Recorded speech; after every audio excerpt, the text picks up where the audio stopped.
Breaking news this morning out of North Harris County. That is where sheriff's deputies are trying to figure out what led to a violent attack overnight and ended with 3 people getting shot. Yes, we understand one of the victims has died from their injuries. The shooter remains on the run this morning.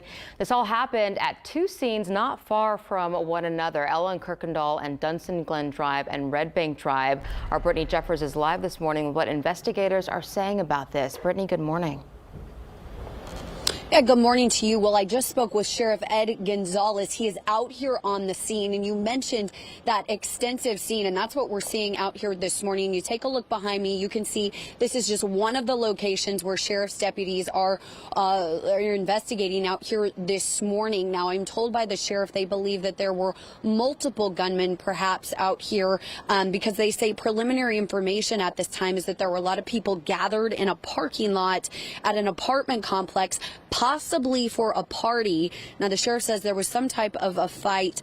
People started firing multiple shots between people at this gathering. The sheriff says that an AR-15 was used as well. He tells us some vehicles were damaged during the shooting and 3 people were taken to the hospital. We have so far over 40, apparently over 40 shots that were fired out here at this location. In addition to 3 people being struck, we also have vehicles and other property that was struck by the gunfire. So after the shooting, people started scattering. The sheriff says that they got into different vehicles, tried to take off. Now, the sheriff says that one of the deputies was able to stop one of those cars and found 2 people wounded inside, both the driver and the passenger. They then located another injured person. Again, tragically, we've learned that 1 person did pass away at the hospital.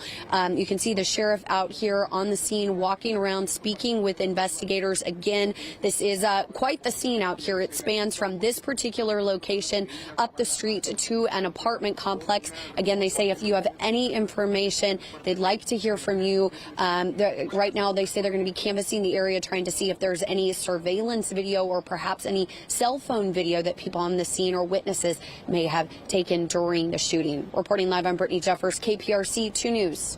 All right. Thank you, Brittany.